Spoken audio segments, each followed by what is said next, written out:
In today's Razorback Daily, Arkansas is heading to the Sweet 16, and ESPN's Jay Bilas is on the show to talk about it with us.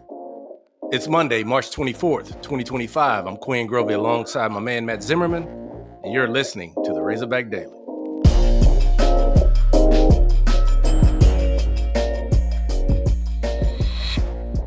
Arkansas is headed to the Sweet 16. For the fourth time in 5 years, the Razorbacks are headed to the Sweet 16, 75-66 the final. How about that, Z? Oh, that was what it's all about. That's why we do this.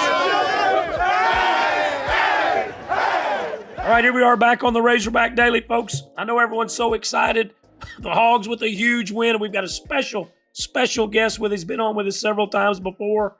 Glad he's back with us today. Jay Bilas. Jay, welcome back to the Razorback Daily. What are you thinking?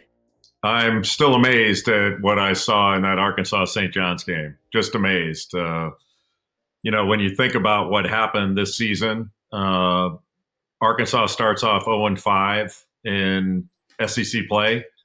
Boogie Flan goes down.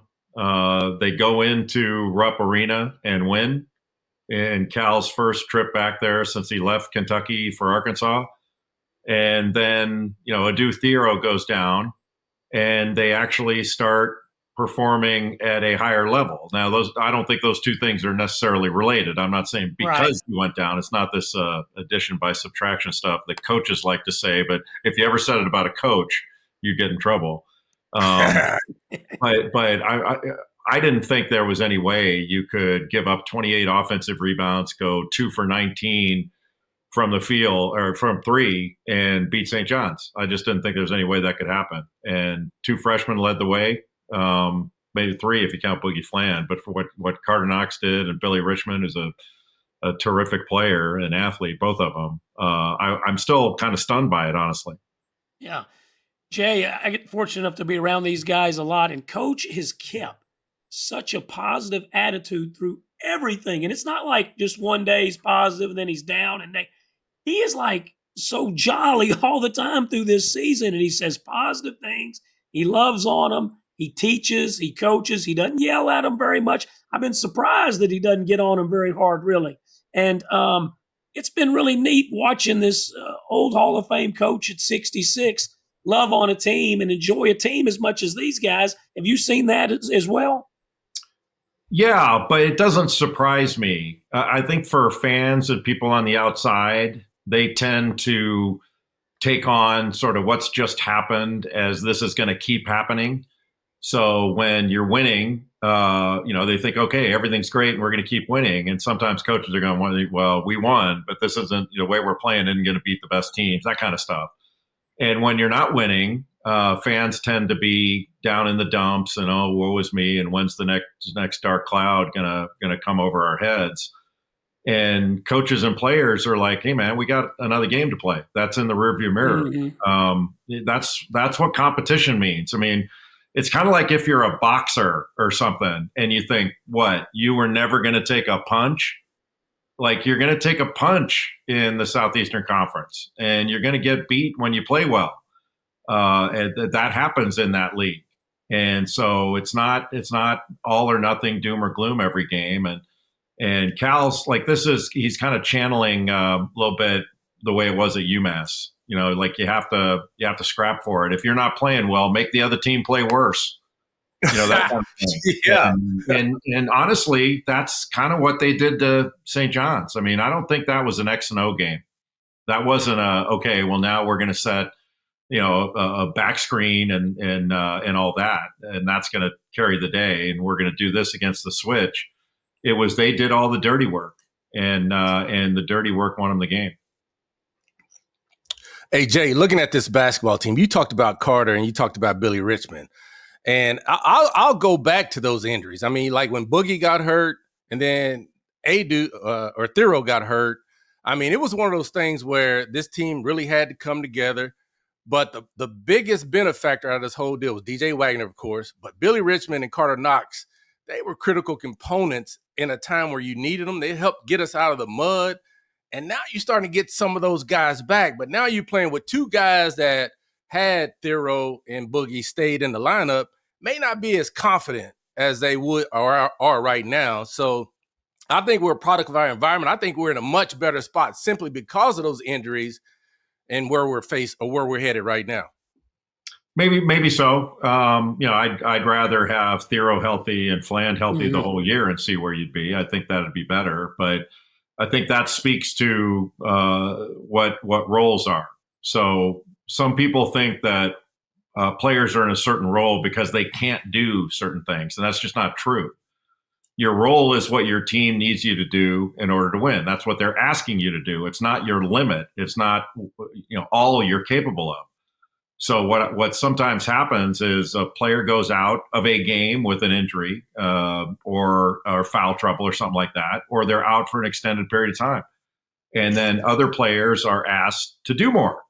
And sometimes players need to be needed. And Billy Richmond and Carter Knox were capable of more. So is DJ Wagner. They're capable of more. And when they're needed to do more, they stepped up and did it. And Jonas Adu, same thing. I mean, that guy was all SEC at Tennessee.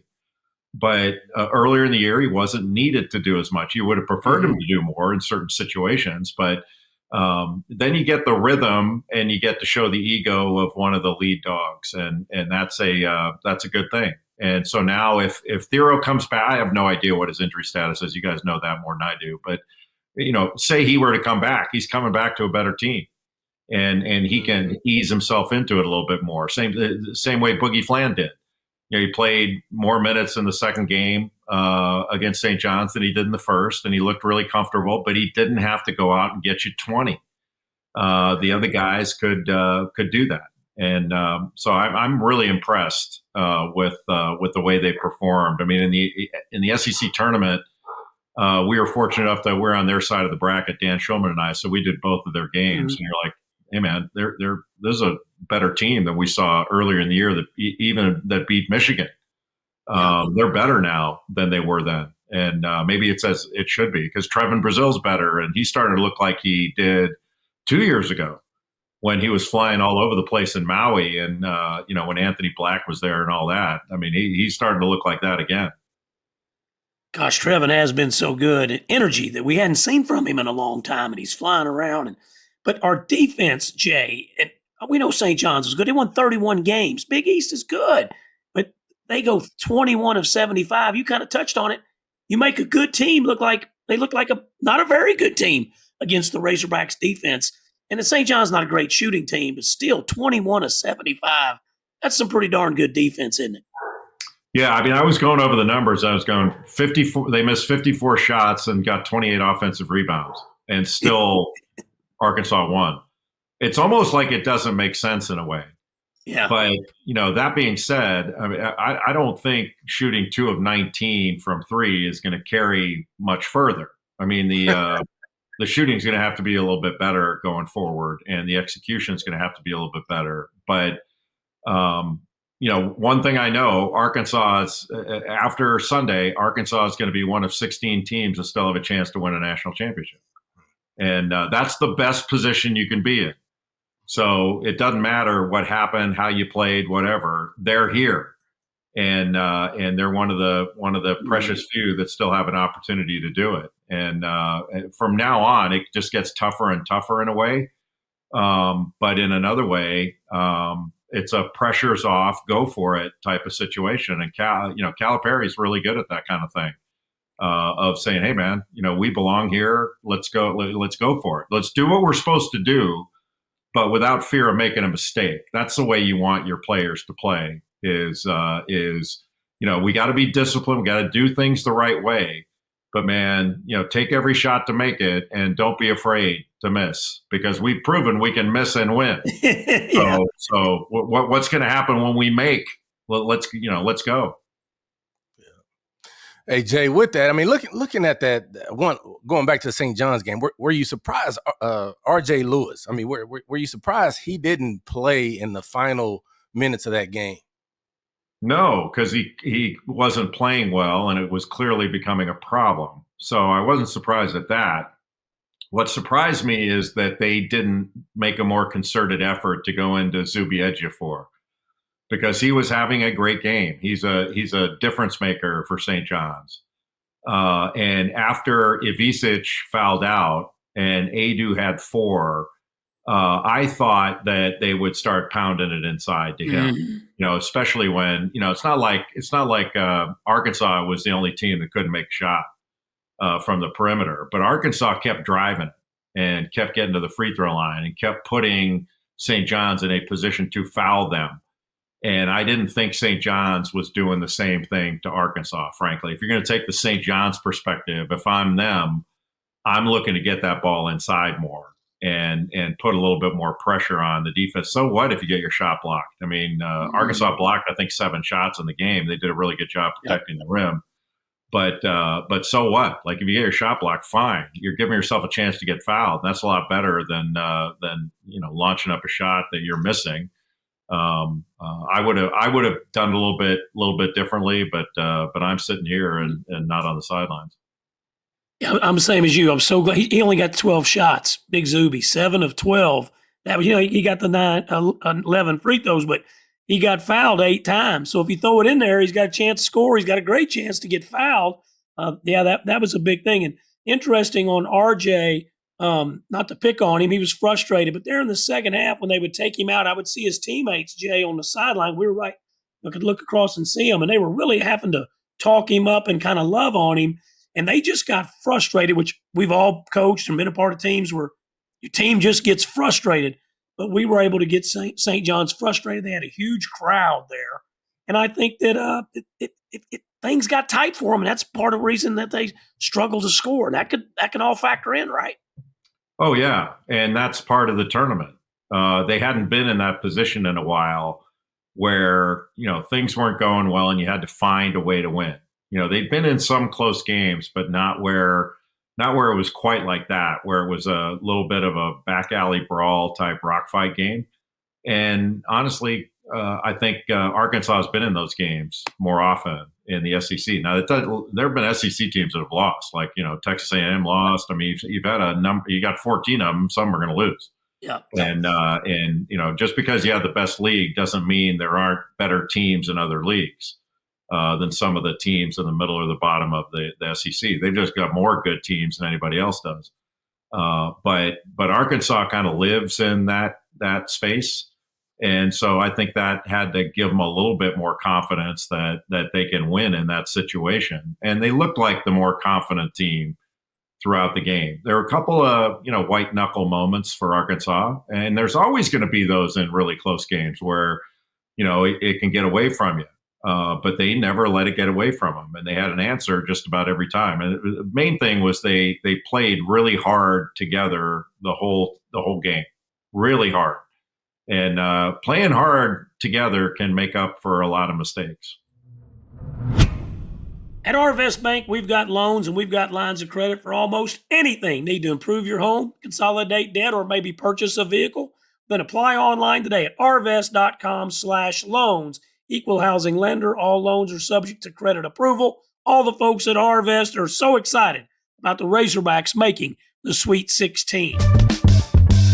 Cotton growing isn't one size fits all. BASF is 100% in on cotton and on your success. We know that your cotton faces a blend of challenges unique to your farm. That's why the innovative cotton herbicide portfolio from BASF gives you multiple options to customize your approach. Always read and always follow label directions. Well, Jay, we're on to the Sweet 16, and we got to play Texas Tech, and our fans are so excited. They love to travel, and beforehand we had a bunch of ticket requests, but now, hey, after that game, my phone just blew off the charts for tickets, and so we're going to have a good contingent in San Francisco. But how do you see this matchup with Texas Tech? Well, Texas Tech isn't going to go 2 of 22 from 3. I can promise you that. They're a very good shooting team, and they're probably better offensively than they are defensively, but they're good defensively too. And they've got their best player is JT Toppin, who they go to, and he's very athletic, long-armed, and he's very, very productive. And Darian Williams is a big, strong, versatile forward.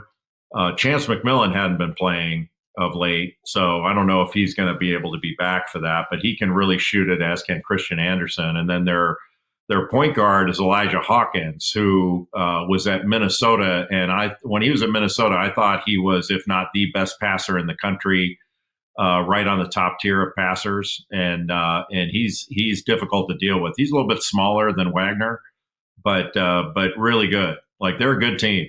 And you're not going to play anything but good teams now.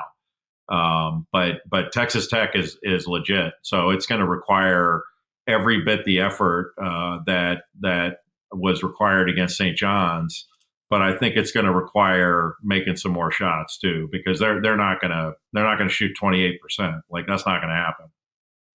Grant McCaslin, great coach. Everything JUCO to Division I assistant, and Arkansas, everywhere he's been.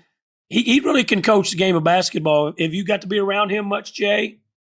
A little bit. Like, he's really, like a lot of these coaches, he's really very, very skilled in his craft. And I think one of the things that he does really well is he holds players accountable, but keeps them confident at the same time, which is not always the easiest thing to do.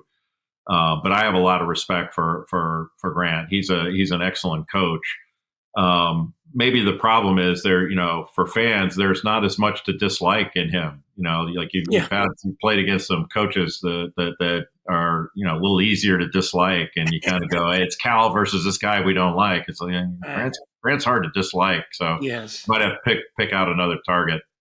Yeah, he's good. And one thing about his teams, I think they're always underrated as far as how well they do things on offense. His teams generally are pretty good offensively, as you talked about, and that'll be interesting to watch with our defense, we think, being great against Texas Tech. Pretty good offensive team. No, they're a really good offensive team. They're one of the more efficient offensive teams in the country. So it's but look, I don't know how many people had Arkansas in their bracket to beat St. John's. Mm-hmm. So none of that stuff matters right now. I mean, what really matters is Arkansas going to be ready to play its way. And, like, Texas Tech is really good. But that doesn't mean Arkansas can't get out in transition and push the ball up the floor. It doesn't mean they can't attack the lane, attack the basket. It doesn't mean they cannot get to the foul line like they've been getting to the foul line.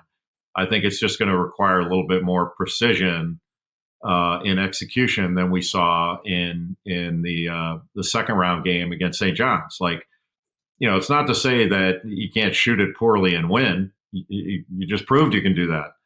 But I think as you go forward, it's a little harder to expect that your defense is going to pitch a shutout like that. That's the hard part. Is one of my favorite things about basketball in my job is I get to go to practices day before a game and on the day of the game, and when, especially on a walkthrough, you'll be going over the other team's sets and out of bounds plays. And you'll say, all right, we're going to take away this pass and we're going to take away this reversal. And I had a teammate in college one time when Coach K was doing that. We were coming up on a game, and my teammate leaned over to me and goes, geez, it's going to be a shutout. They kept telling us we're going to take away this and take away that, and we're like, you realize these guys are going to score. Yes, it's not going to be 74-0. So you're gonna have to put points on the board. Like, defense may allow you to win a championship, but there's never been a game that's been 2-0. You're going to have to put points on the board to win at this level. AJ, we know it's going to take a total team effort to beat Texas Tech. But in your mind, if Arkansas wins this basketball game, what are the couple of things that they do? I mean, what will they accomplish in that ball game to win it? What do they have to do? I would say that Arkansas, we've talked a little bit about it. Like, you can't get out of character on offense and all of a sudden think you're going to perimeter shoot your way to the Elite Eight. I still think that Arkansas needs to push the tempo even after a make, get the ball up court quickly and try to get something early in the clock. You don't want to grind it out. The more this is a half court game, the more it benefits Texas Tech. And you got to drive it. You got to put the ball on the deck, move the defense first. You don't want to drive against a set defense, but move the defense first. And Arkansas does that. You got to get some reversals and then put the ball on the deck and attack the basket. and you can do it through cutting and all that, but you have to get into the lane, and then that's going to get you to the free throw line, and whatever open shots you get are going to come off paint touches. They're not going to come off just these, windshield wipered around the perimeter, and all of a sudden you're going to get a catch and shoot opportunity. That's not the way Arkansas plays. And I think, first shot defense and then limiting them to one shot. It's not like they're a great offensive rebounding team, but if you can limit them to one challenge shot and make those shots tough twos without fouling, because I think they're better from 3 than 2. So it's not that they're going to make 12 threes a game or something like that. That's not what they do, but they take a lot of them. They're a high volume 3-point shooting team. And they've got a number of different shooters. It's not just when he's healthy. It's not just McMillan and all that and Anderson. Kerwin Walton transferred in from North Carolina. He can really shoot. He made 8 threes in their first game. Like, he can really shoot it. So you got to make those guys put the ball on the deck and force them into tough twos.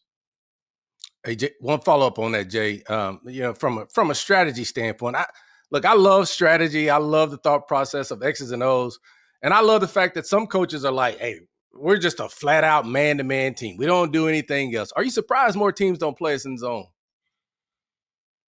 Well, no, not really, because to me, if you don't play zone all the time, I wouldn't play it all that much against Arkansas. Like, what you can do is just pack in, play almost like a pack line style man. Because look, I mean, this. Most zones have man principles, and most man defenses have zone principles anyway, of help and all that stuff. But one of the things when you play zone is penetration is really debilitating to a zone. And I do think that Arkansas can find gaps in any zone and make it really difficult. But it also opens up offensive rebound opportunities when you play zone, unless you're incredibly long and athletic and you play it all the time, because you're going to be giving up offensive rebound. They've got super athletes, and you get some of those crash opportunities. Even if you limit them to a difficult first shot, those can oftentimes be easy second shots, and after an offensive rebound, those are step in threes, which. I mean, if Arkansas could get those would be the best you'd want. Mm-hmm. Yeah, absolutely. And all our players and coaches worry about right now is Texas Tech. I feel bad, Jay. And as an old SEC guy, I was rooting for UConn to beat Florida. Not that we can't beat Florida. We may not even play them, but you're going to have 2 good teams on that other side. Florida, Maryland is good too. Don't know as much about them. I've seen them 3 or 4 times on TV. We know how great Florida can be at times. Jay, that's a pretty good regional. Oh, yeah. I mean, you're never going to get to a Sweet 16. I mean, the best case scenario for any team is when there are massive upsets and you're playing double-digit seeds. I mean, you're still going to be playing a good team, but you'd rather play a double-digit seed that gets on a hot streak, as long as they don't keep it too much against you. Yeah. But you're right. Like, Maryland's very, very good. I wouldn't favor them against Florida.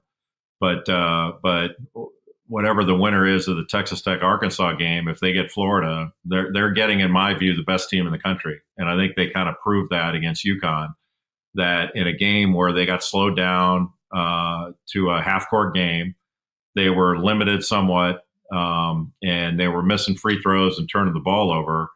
When the game was on the line, they went on some like 14-2 or 14-5 run and kind of put it out of reach. They didn't close it out the way you'd want, but they closed it out.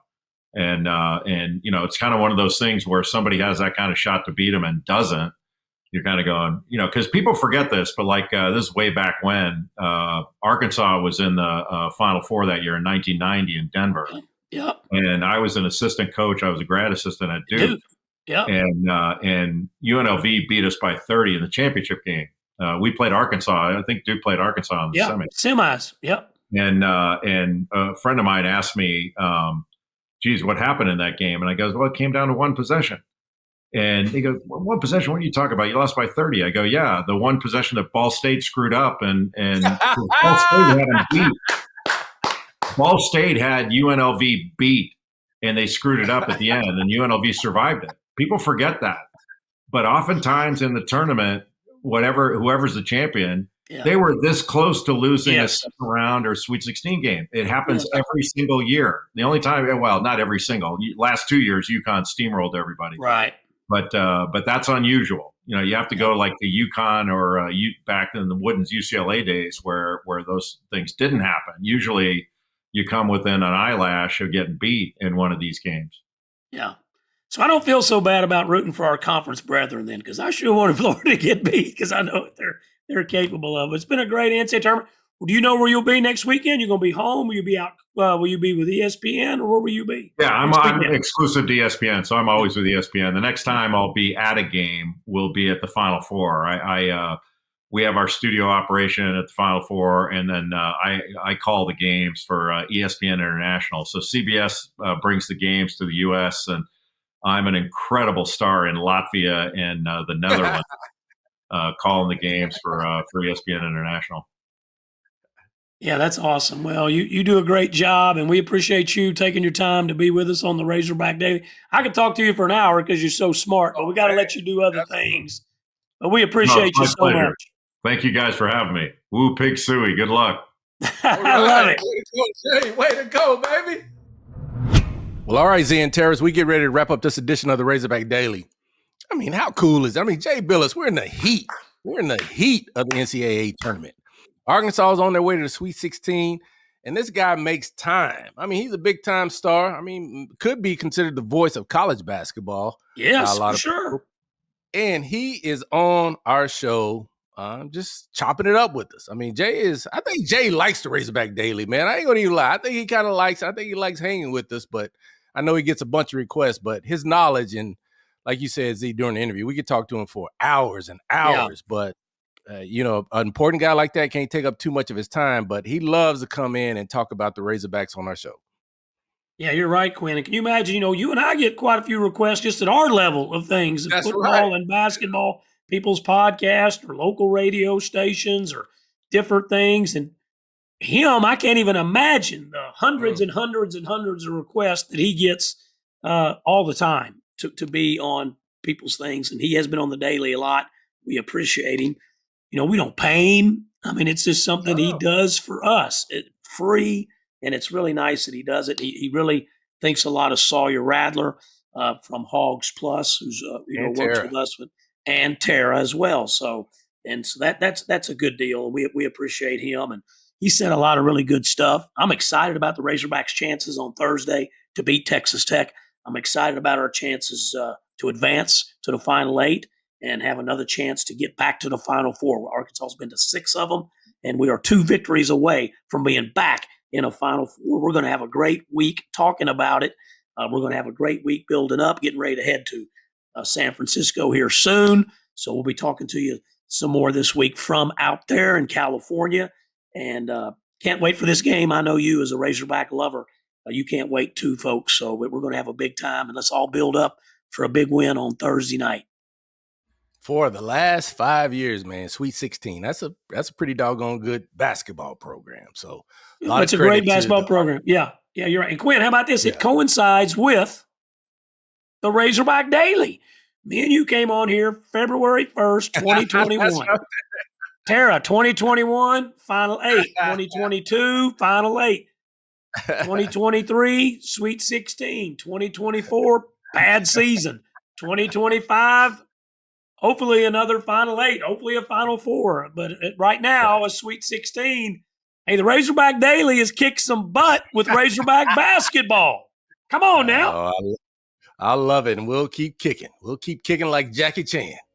Well, all right, Z and Tara, that's how we'll wrap up this edition of the Razorback Daily, a Sport and Story production. I'm Quinn Grovey alongside my man, Matt Zimmerman, and we'll talk tomorrow.